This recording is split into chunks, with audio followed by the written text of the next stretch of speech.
Okay. Hi, everyone. My name is Paul. I'm from Refocus Coaching, and welcome along to one of my chats with dads in business, where I talk to dads who are in leadership positions or running businesses about how they protect their energy and their health whilst they're spinning so many plates. And today I'm joined by Luke Warren. If you would like to introduce yourself. Yeah. Hey, Paul. Hey, everybody. Really great to be here today to spend some time talking about this subject. It's not a subject I spend ages talking about, so this is going to be a real pleasure. So I'm Luke Warren. I'm the CEO of Kinetic Software. We're a tech business owned by Valaris Group. And essentially, for the most part, we help universities and venues solve some pretty complex challenges around surplus income generation and student accommodation. We do that for, like I said, venues, universities, but also the purpose-built student accommodation market. Headquartered in Milton Keynes. I personally am out by Stansted Airport. I'm a dad of 3. I've got Mia, who's 13, thinks she is 30. I've got Brody, he's 9 years old, an absolute addict to Fortnite. He's an awesome gamer. Doesn't let me play with him anymore because I'm not good enough.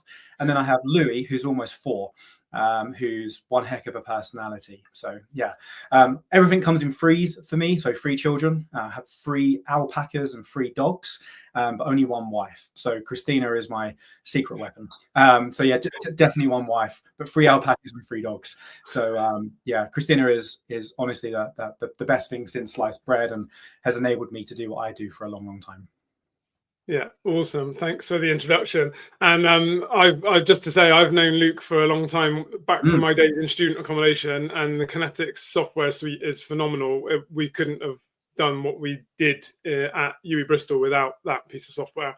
And I know that you're always pushing, always innovating, always getting feedback from clients, always growing and really leading from the front with that. So it's an awesome piece of software and an awesome team.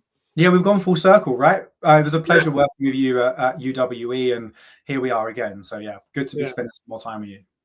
No, and thank you very much for your time, because I know it's valuable stuff. So it's certainly, and I didn't even know about the 3 alpaca bit, so that's an even more time added in. You may see them. I will. If I see them in the camera, I'll try and give you a view. But they're they're outdoors roaming. They're pretty funny. Yeah, brilliant. That'll be great. Cool. So these conversations then are they're prompted by me, because what I like to do is support dads specifically with improving their health and their energy, because when we are working on so many fronts and dealing with so many things, we tend to not look after ourselves maybe quite as well as we used to, and as we ought to, especially as we age. So my sort of first question for you really is, whilst you're spinning all these plates and managing all of this responsibility, has there been anything you've particularly struggled with or had to work on specifically in terms of managing your health and your energy? And maybe that will start us off on our conversation. Yeah. I think a few things come to mind. I mean, in our pre-call, Paul, you were speaking about a range of stuff, from energy levels to managing time, getting quality sleep. Like, it's a big subject, right? And I think one thing that really does come to mind for me is we've probably all got that one photo of ourselves that we try not to look at. And I think a couple of years ago, I definitely saw a photo of myself and I'm like, wow, I've let myself go. So I've tried to be really intentional since seeing that photo.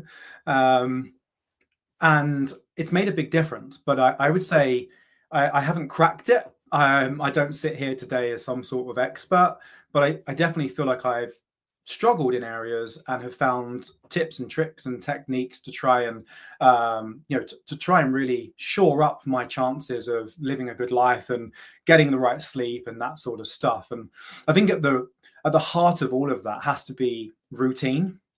For me, being really intentional about the things you do. Doesn't have to be crazy or wacky, but just having a routine has really, really helped me over the last couple of years. And yeah, I've definitely been on a journey with that. Do you want to talk about routine, or do you want to dig into something different to routine? Yeah, no, that's a great place to start. Like you say, because it's it feels like that's the thing you maybe worked on the most, and it can mean something different to a lot of people, I think, routine. So Yeah. what specifically is it? Was the routine before just non-existent, or was it chaotic? And what did you do to Yeah. sort of remedy that? I think I'll explain. For me, let me tell you what it's not. It is not a gym membership. It is not a treadmill or a cycle or anything that I could choose to ignore after a tough day at work. My routine is really about commitments. So I'm a squash player. I love to play squash. It's probably, if I'm really honest, the only sport I thoroughly enjoy playing. I enjoy watching lots of sports, but playing for me, it's squash, and I love the competition. Really love the competition, but the routine piece provides squash provides some discipline for me, because I have an opponent. I play league level squash, so I have an opponent. There is a league. There is an app with my name on it. I get disqualified if I miss matches, and it's a real thing that I can't just get home after a day at work and be like, I don't fancy that tonight. I'm gonna skip it. And I think if I'm like a lot of people, you skip it once, you skip it twice, you skip it forever.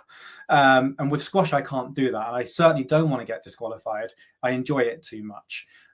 So that for me has made putting a routine in place really easy, because I have people to play and I can't miss that. That's been huge for me. I think pre becoming quite active with squash, I would have a gym membership, and I would famously, like a lot of people, just not use it. And then at some sort of renewal, cancel it, having, only use the jacuzzi and the sauna once or twice. It didn't really work for me too well. It was too easy to get out of, whereas squash isn't. In addition to that, between myself and my brother-in-law, we coach our son's football team. So they're an under-10s team, and they play on a Sunday, they train on a Tuesday, and that's something that I can't get out of. And I don't want to get out of it either, which is the interesting thing. It's so enjoyable on a Tuesday when we train them, at 6 o'clock or so. It's an escape. I'm in the middle of the field with floodlights on right now because it's dark, it's cold, and we've got 14 smiling faces, having a great time. So yeah, I think good for the mind as well. Yeah. I mean, the thing that's coming through from all of this is accountability at the end of the day, because, like you said, you can't just decide you're not turning up. There's too many people relying on you being there. So, a lot of the work I do in coaching, there's an element at the beginning that's quite heavily front loaded in terms of education and understanding and picking apart somebody's lifestyle and setup and looking at areas that could be improved. But really, the main piece of work is that accountability piece.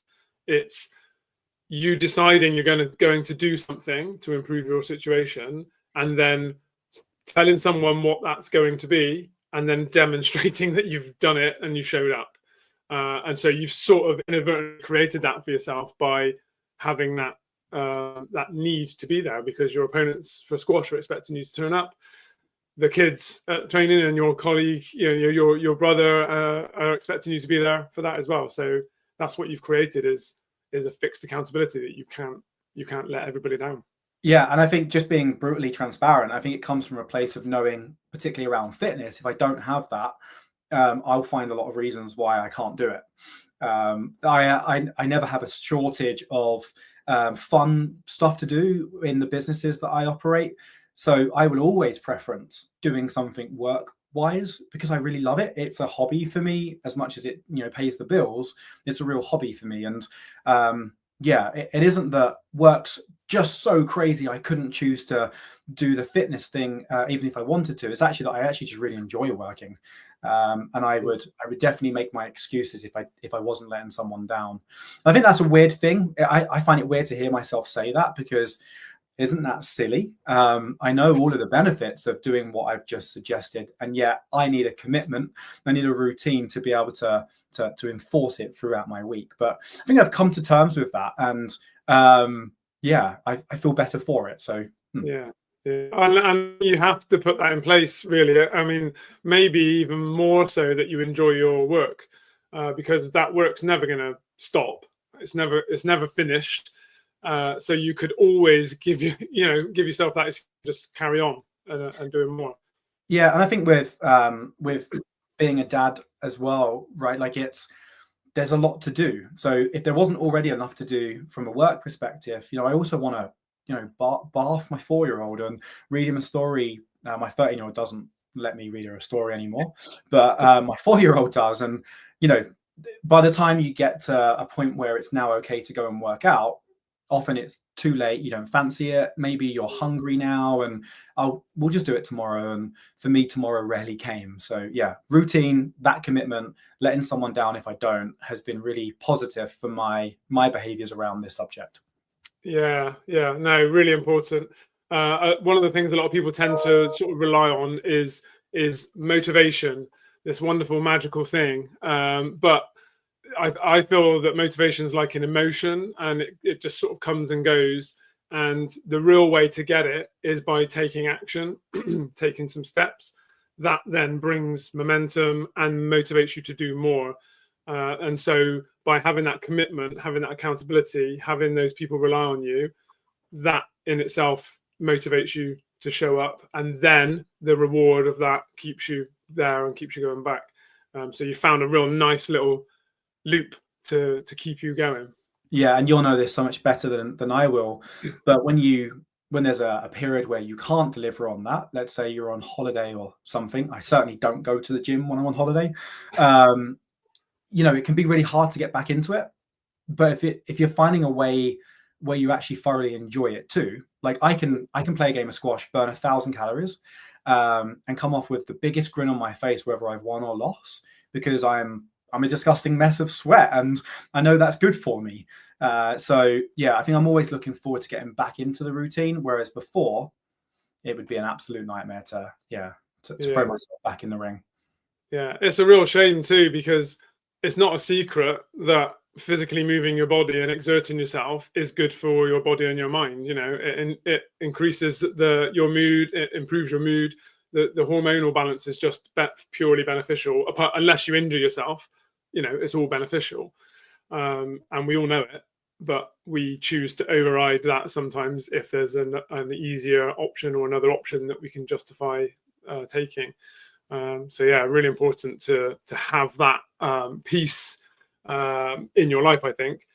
And so yeah, before this, I was telling you about how I kind of work with my clients with my 4 pillars, and they be in nutrition, movement, sleep, and then kind of mindset, which for me alludes to how your attitude to all of those other pillars and your organization and your planning and your sort of skill around organizing yourself. So, you've sort of covered off a little bit mindset and movement in one thing there, which is quite nice. And I think linking those pillars together makes it easier to kind of raise them up. So what when you think about nutrition, what's your sort of approach on that? Where does that fit into how you manage yourself? Yeah, I think similarly, left to my own devices, you'll find me snacking on bags and bags of Haribo. I'm a sucker for a box. I live not far from a Haribo outlet. My team will know any other on the call that I am the one that's bringing in bags of Haribo, as often as I possibly can. And yeah, definitely I'm a sucker for, if it's open, I'm going to finish it. So all of the stuff we just spoke about has been really positive on changing my behaviors around food. Yeah. And there's probably a couple of things I do here. First of all, I play squash 3 times a week, coach football once or twice. And I'm not going to pig out on a 4-tiered burger the night before a 9 a.m. squash game that I really want to win. So it's created almost like I check myself before, involving myself with some very unhealthy foods. So I'm like, well, what am I doing tomorrow? And often the answer is, well, you are doing something tomorrow. You've got a match, you've got a game that you need to be good for. And it's really helped me make better decisions around nutrition. I love to cook for 2 reasons. One is because I have a good relationship with food. I really like cooking. I like experimenting, but also I like taking a step back from the day and just involving myself in something different for a minute. I can lose myself for half an hour cooking, which is great for my mindset. And we use Gusto at home. There are a bunch of like meal recipe delivery services now, HelloFresh and Gusto, and we've tried a few of them, and we love Gusto for its variety.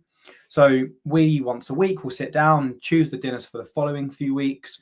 We'll choose well. We'll choose nice, like tasty, but on the healthier side, which is really easy to do a week out. On the day where you're stressed and pressured and you just need to rustle something up quickly, it can be too tempting to cook something that's not advantageous for your health. But if you've made all of the decisions in advance and they're sat in your cupboard in your fridge, ready to go, you just end up eating better. And I know that might sound like I'm really over egging how good Gusto is. I do think the food's good, but I actually think the discipline that it's helped us get around nutrition has been really positive for our health, and I get to slip away for half an hour every evening and cook something tasty. So big fan of that service. It's been great for us.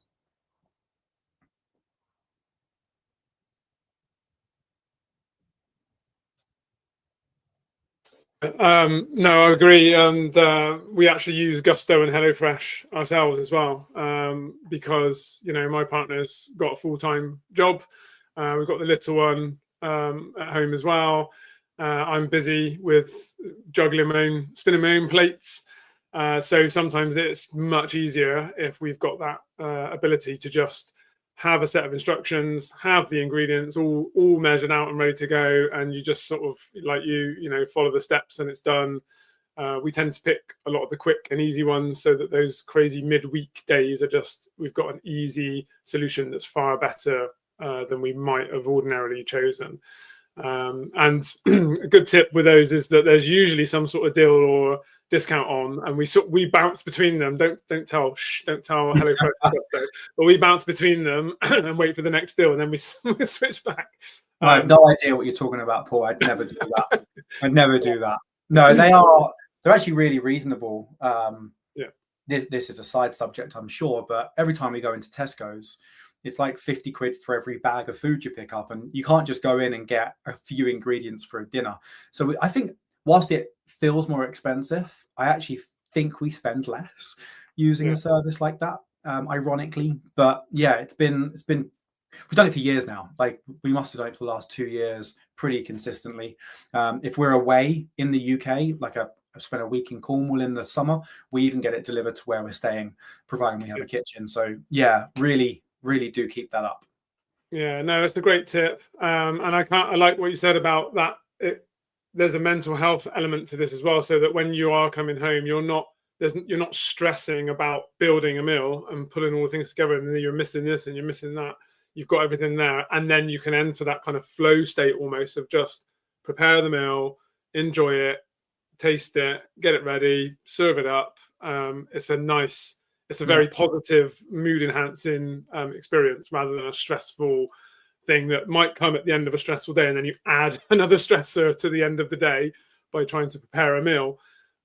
So yeah, it's a great tip and a great thing to do. And it comes back to that piece about being organized and being planned. You're planning that in advance. It's ready to go. So even on a worst case scenario day where things haven't quite gone to plan, at least you've got that to fall back on, and it's easy to do. It's actually amazing how much of my day goes to plan when I've got really firm commitments and things like this organized, because you've got these pillars and these milestones throughout the day that are really important to you. And I definitely feel that then promotes a better sense of organization and a better state of mind. My days often do go to plan. I can't guarantee it. I haven't scientifically proven it, but I do think it's because I've got some of these really important things happening, like the squash game, like the football coaching, like the fact that I've got ingredients in the fridge ready to go. That helps. I really think it does. Yeah, no, absolutely. I'm firmly believe that planning is one of the real keys to getting this stuff right. Because if you leave it to chance and you sort of winging it from day to day, that's when less optimal choices will slip in, or you've just got no choice because of the situation that you've gotten yourself into through not planning ahead. Of course, there's going to be days that don't go to plan and things come up and life throws hurdles in the way. But at least if you're generally planned and generally on it, the majority of the time is going to work for you, and therefore you're going to be okay in the long run.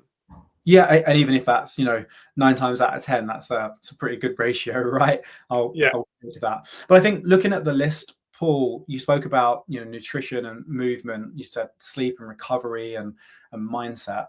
It's quite I guess that can be quite an overwhelming list, really, if you're starting from scratch, starting from zero.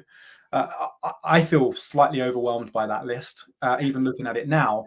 But I would say, and this wasn't strategy or intention, I think it is just good luck, maybe, or good fortune.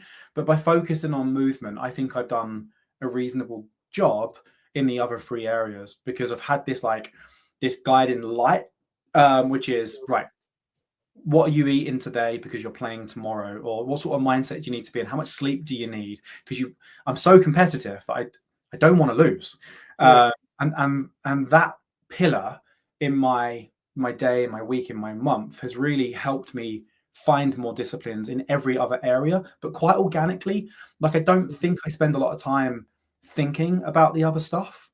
I think it kind of falls into place because I've got one pillar quite nicely taken care of. The other 3 seem to fall in line much easier. So I think having gone on a bit of a journey with this stuff, I look back on it and I say, really, all I've done is kind of conquer the movement piece, and everything else has fallen in line. Can I throw a question at you then? Like, is that regular? Is that what you would find with the people you work with, or is that quite different? Yes, it is, to a point.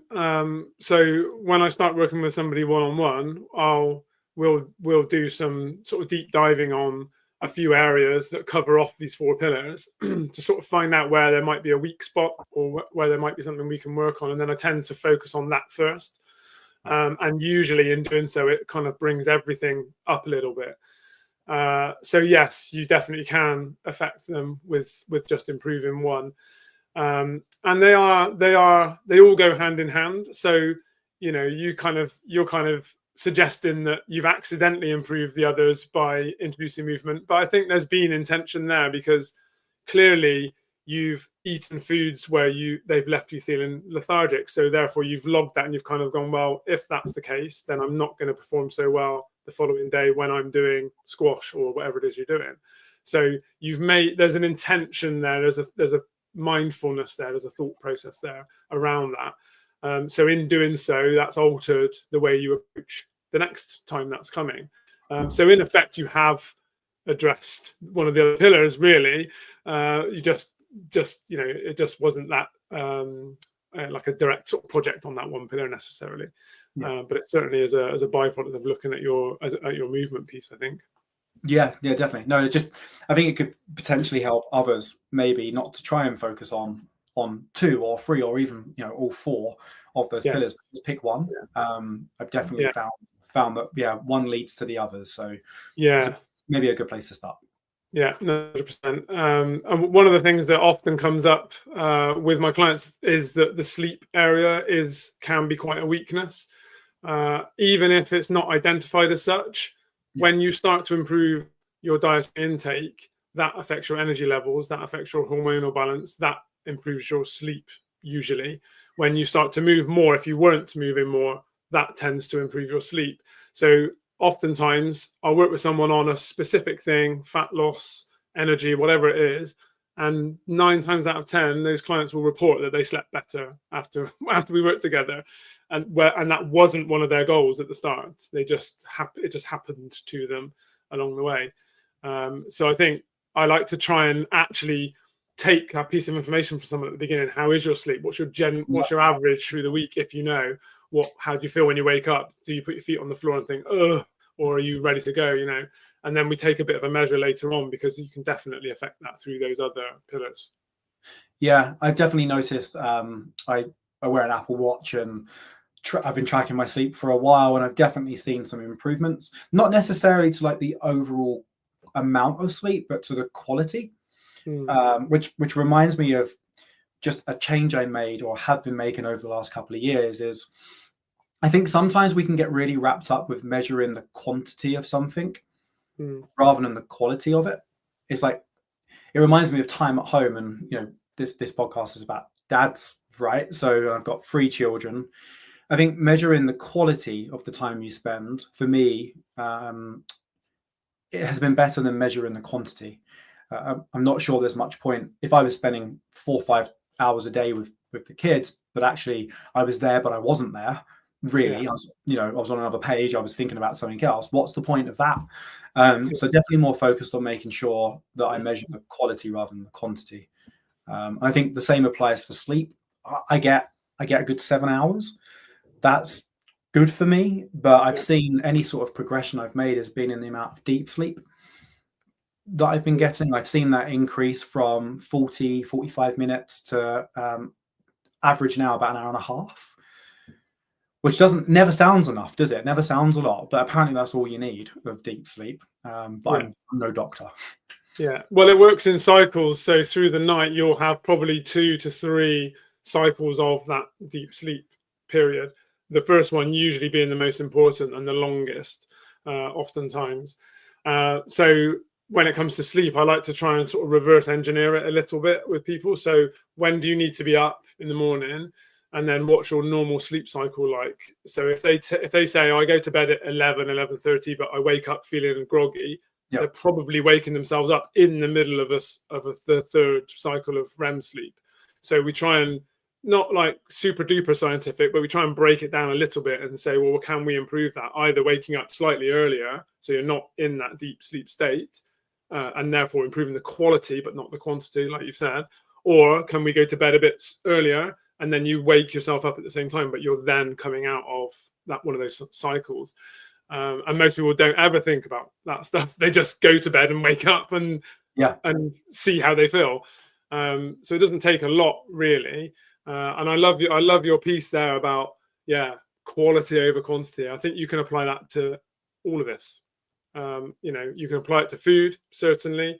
So look at good quality food and bring whole foods in as much as possible. And we all know what ultra processed and hyper processed food is, so we limit that a little bit because that's not the quality we're looking for. You can do this with your gym and your exercise. Only do things that you really love doing, because then you're going to keep doing it, like your squash, like being on the pitch and coaching the football. You're enjoying it, so you're there and you'll always keep going. If you do something just for the sake of doing exercise that you don't like and it sucks, you're not going to keep doing it. It's a complicated subject at the moment, though, as well. There's so much information, almost probably too much. We've seen, in the last week or so, Stephen Bartlett get into a little bit of hot water around some of the misinformation. But I listened to one piece of advice that I've tried to stick by when it comes to nutrition. I did get it from a podcast, and it was a Stephen Bartlett one. So hold fire, because I don't know whether it's any good or not. But there was someone said, I don't remember the name of the guy, who was a nutritionist, and he said, almost like, forget all of the numbers and the measures and just try and make your plate look really colorful. You're getting good variety when you make your plate look really colorful. And I think when do we ever look at our plates and question how colorful they are or how bland they are? And I've definitely been mindful of that. One of the great things with Gusto is you get to look through the catalog of dinners, and it's stuck in my mind, just trying to pick food that looks like it's a variety. And variety normally shows up in a bunch of colors when you're talking food. So is that good advice? I don't know, but I've been it's very good. It's very good. Yeah. And that's the thing. I think you want to go as much as possible with whole food sources for all of your foods. So for your proteins, your carbohydrates, and your fats, go for whole food as much as you can. The problem we've got at the moment is that our food environment has been built and constructed in such a way that there's so many mouths to feed and such a huge machine behind the business that what we're presented with is whole foods that have been tampered with and processed and made into things that are easy to buy, cheap to buy, easy to consume, give us energy, and feed the machine, the economic machine. So we've got a job on our hands if we think we're going to change that. I don't think we can really change it now. So what we need to do is give advice like try and get as many whole foods as possible on your plate. They're going to be more filling because they've got that natural fiber in. They're going to provide the vitamins and nutrients and minerals that your body is going to thrive on. It's got to be the way to go, and you'll be more satisfied physiologically and mentally, I think, if you build good quality plates more often than not. And I think so. It's great advice. Go for as many different varieties of fruits and veggies as you can. Go seasonal.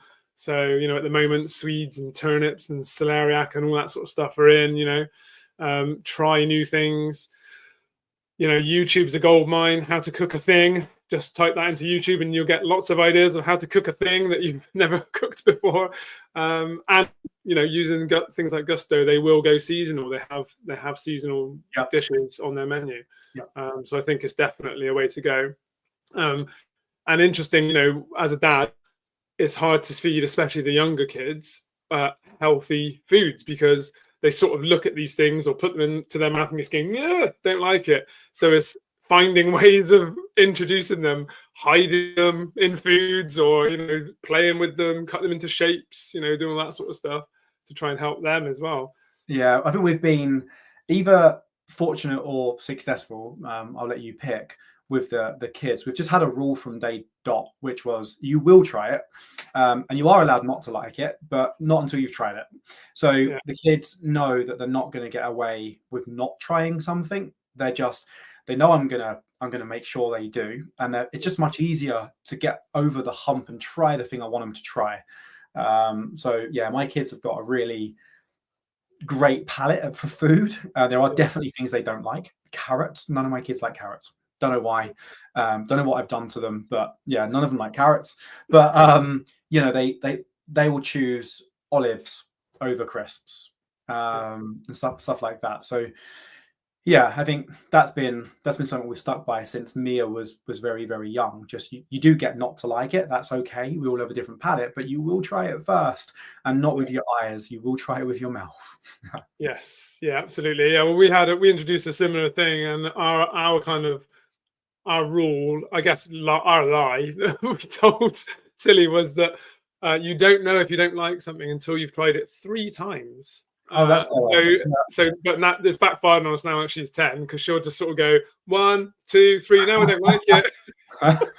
They'll always find a loophole. Always a loophole. Yeah. I think we haven't spent a long time talking about kind of kids and stuff, but from a work perspective, something I definitely wanted to mention was I try and expose my children to my work as much as I can.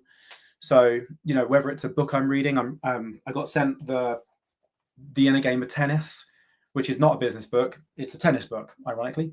And my daughter's already read a few chapters of that, and just trying to, whether it's my work or the way I think or the sort of learning I'm trying to make, I try and get them involved somehow. I'm a sucker for a motivational quote. You may have seen my LinkedIn post, but my whiteboard, my daughter every day for a month left me a motivational quote on the board, and they were quite businessy, really. Whether she knew that or not, I suppose is not the point. But I try and let them in. I'm very proud of the work I do, and I really enjoy doing it. So I don't make excuses for loving what I do. I try and let them in a little bit so they see what Daddy does. And so far it's created, Mia wants to be a marketer. She wants to be in marketing. She loves, she's playing with AI and stuff like that. Brody wants to be a developer. So both roles I could do with in Kinetic pretty much all of the time. So I'm definitely shaping them up for a life in Kinetic. But just I've never tried to hide the amount I work or how much I enjoy it from them. Yeah, I think that's important because your work is part of your life, and you shouldn't really hide it or shield it from them. Sometimes you're going to come home from work and you've had a tough day and you're going to be feeling it, and that moment, that maybe that hug from them, that chat with them, playing with them, hearing them read, whatever it is going to be the relief that you needed.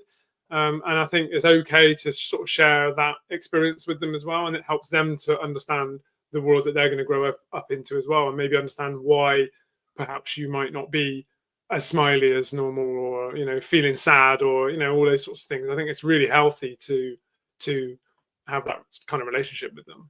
Yeah, and I don't think any of us have, you know, a qualification in parenting. I don't know if that exists, but it probably does if we Google it. But yeah, I certainly don't. And yeah, I'm sure some of it will backfire if it hasn't already. But yeah, being really open with the kids about why I've got something else on my mind, or you know, why that's on my mind and why I can't shift it. I'd say that I get that paid back to me when, particularly Mia, who's 13, will be really open about what she's experiencing and what's going on at school. And I'd be lying to you if I said that was always my intention. That would make me sound really smart. Not the case. But it definitely has had some really good paybacks from just being really open. And I spend a lot of my time working, so when I'm open with them, it is often about work because I spend a lot of my time there. So yeah, it's definitely had some positive paybacks. Well, it helps them to know you truly as well, doesn't it? And a lot of my content online, especially, I kind of talk about being a leader for your family, and taking responsibility, because your kids look up to you no matter what you do. They're looking to you as a role model. They're looking to you. How do we behave in these circumstances? How should we talk about food? How should we talk about exercise? How should we talk about our bodies? You know, all this sort of stuff. So I think we by proxy, we are responsible for how they're going to enter that adult world, looking after themselves. So really, we should be looking after ourselves and showing them the way forward and standing up and being that leader. I mean, and it's a powerful thing to say, you know, but it's true to a point.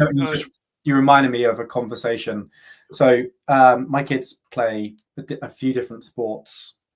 Mia and Louis play tennis, Brody plays football, and I was going out to a squash game against the guy I lost to a couple of weeks back. And you know, on retrospect, maybe I'd had a bad day, but I was like, oh, I'm off to play a guy that I didn't beat last time. I lost really badly, actually. And I was like, I'm probably going to lose again.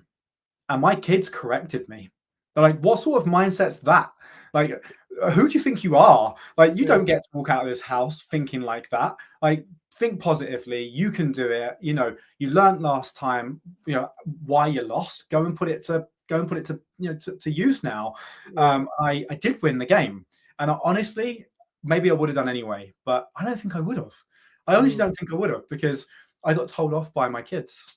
They threw it right back at me. All of the stuff I normally preach to them, they threw it right back at me. Yeah, that's awesome. Yeah.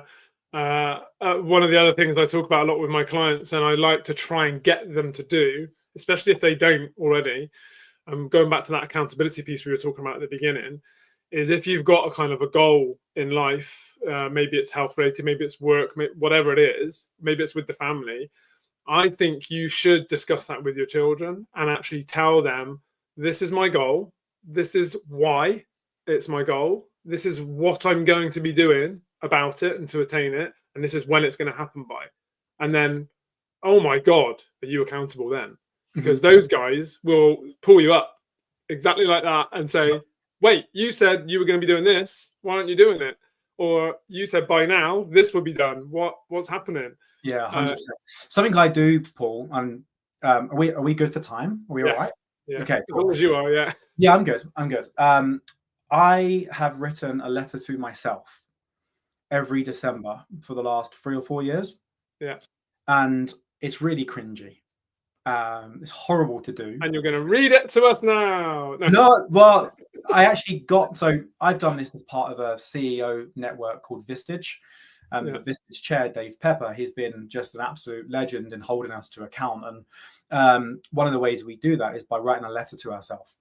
Yeah. And I'm going to offer this to everyone in Kinetic. It's part of our January. We've got a January kickoff event in our head office, and we're going to take 25 to 30 minutes to actually do this for those that want to, because it's been really powerful for me, and cringy at the same time. So you take a bit of paper and you write the letter to yourself like you've already achieved everything in the letter. Yeah. So, you know, congratulations. This year, you did manage to do that thing. You did manage to, whether it be lose weight, get the promotion, you know, learn something that you've been desperate to learn. And then you sign it and you put it in an envelope, you put a stamp on it, you give it to someone, In this case, it would be someone in Kinetic for my team.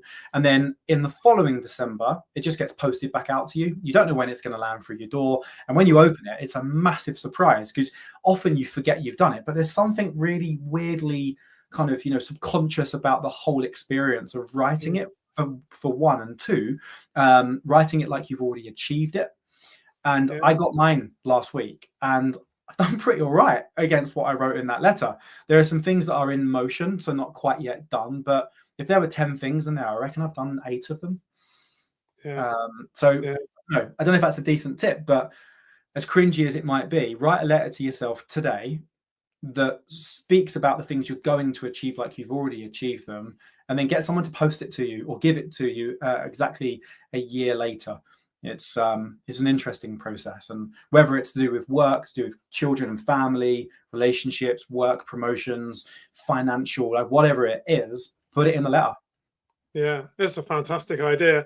There's some really good science around just writing down a goal anyway. So writing it in that way maybe gives it even more internal kind of drive, and that subconscious sort of drive that you've already sort of celebrated what you're going to achieve and what you're going to be trying to achieve. Maybe it gives that extra bit of drive towards it. Yeah, that's really interesting. I might give that a try this year. So we have whizzed through time. So I'm going to skip to kind of asking you about if you've got any daily non-negotiables in terms of, we've sort of touched on a few of them already, but are there any daily non-negotiables around your sort of protecting your energy and your sort of health that you always deliver on or always try and deliver on? I feel like I should have an answer to this that's yes. I don't, though. Okay. I really don't. I think my routine and the schedule make sure that, throughout the course of a week, I average up really well. But life does throw stuff at you, and I'm not always in the same place. I travel a fair amount.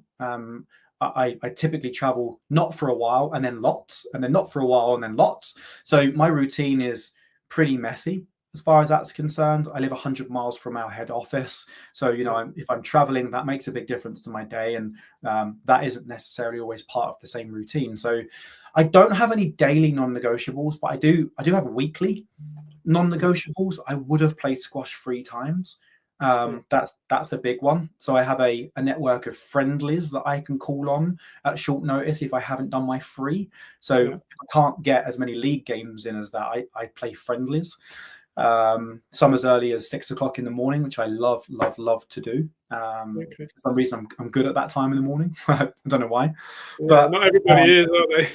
No, it's a crazy time to play. It's a stupid time to play, really, and not many people will agree to play me at that time, but I like it. I'm pretty good at that time. Weird. But yeah, I don't have any daily non-negotiables, but I definitely look back on the week and question whether I've achieved the right average. So I look at it more as a week than a day, if that's yeah. No, that's a really good way to approach it. And it's something I do with clients when we've got a goal in mind. We'll try and break it down a little bit and look at what should we achieve in a week, and then maybe put some sort of non-negotiables or some sort of plan in place for the week, because it really helps to have that, I think. Yeah, the one thing I don't mess around with is food. Yeah. So I'm not very good at taking a lunch break, like a traditional lunch break, but I will eat, and I'll try and eat as healthy as I possibly can. My go-to, if I'm really stuck for time, is sushi. Just whether it's Deliveroo or a quick dash out to the shop, I'll try and stick to something like sushi, because if not, it's just become so easy, particularly in Milton Keynes, to Uber Eats or to Deliveroo at McDonald's. And I'm a sucker for a burger. So just trying to make it really easy to do the right thing. And around food, I've definitely been able to do that. Yeah, no, that's really good. So I'm really conscious of time because we have sailed through to 44 minutes, which has been it's been an awesome conversation. Is there anything you wanted to kind of ask specifically before we wrap up, or anything you wanted to add before we wrap up? I think just in summary, I didn't know this when I was starting out on my own journey. It wasn't scientific, it wasn't well planned or structured. But looking back on it, I would say just pick one area to focus on would be my advice. movement has been my one area that I've focused on, and it's led to really good behaviors quite organically in the other areas of nutrition and recovery and mindset. I think it could probably be too overwhelming to look at all four and try and make a dent in them overnight. So looking back, not the way I intended it. It just so happens to have landed this way, but focus on one area and the others will probably come. I've also had a lot of help, Paul. We didn't speak about this, but I've tapped into different coaches. I've read probably most, if not all, of your content. So I've really enjoyed your content alongside some other kind of business coaches that I've tapped into. I've got a few different business coaches that give me something different. And I definitely say that I've had some help. And if someone's struggling to make a difference, really struggling to get on the journey, don't be afraid to reach out to someone for help. I think reaching out to someone like you is definitely a damn good shout. But actually, just getting anybody to listen to you, almost from a point of view of accountability, just hearing yourself and letting someone else hear you say you're going to do something creates this commitment and this tie that then, for most of us, we then have to go and do it to save face. We've all got at least a small ego. So, but just hearing yourself say it out loud, letting someone else hear you say it too can make a really big difference in getting going. And if you can get going, you can get to the finish line. I don't think anyone I know has ever struggled to get to the finish line if they've managed to get going. Yeah, no, I agree 100%. Yeah, the getting going part is arguably the most important, and then having that support. And like you said, either working with a coach or a mentor or a buddy, a friend, someone who's done it before, or just following people that have giving unbiased, solid advice, I think is going to get you some progress. And it's definitely easier if you've got some help along the way. There are cases out there are people out there who can push through and do it by themselves, but they're pretty rare. I'd say progress is addictive. It really is. It feels good to see a difference or feel a difference, and that becomes very addictive. So don't focus on finishing the race, just focus on starting. Brilliant. Really good. So before we finish up then, if people want to kind of get in touch with you, reach out to you, what are you up to at the start of the year? How's best to talk to Luke? Yeah, we've got loads going on, both personally, planning a bit of a travel trip with the family, looking to see a bit of Asia, doing that in April. And from a business perspective, we are delivering. We're growing our business across multiple continents. So the US is huge for us right now, thoroughly enjoying seeing the progress made there. And then for our majority of our customers are in the UK, really just upping the tempo on how much we deliver from a features, functionality point of view. We are also getting closer to being ready to launch our AI product that's going to save our university customers a fortune and make one heck of a difference. So can't say too much about that. If you keep me going, I will say too much, so you need to stop me. But it's really exciting. We're getting some really good mentorship on that project from AI experts in two different places, one in our parent company and one in an outsourced experts. So we're really excited about that. So kicking off the year with the team in Milton Keynes on Jan 10th. And heading out for a bite to eat and some drinks thereafter, just to really kick that year off. So really exciting. How about you, Paul? What have you got planned?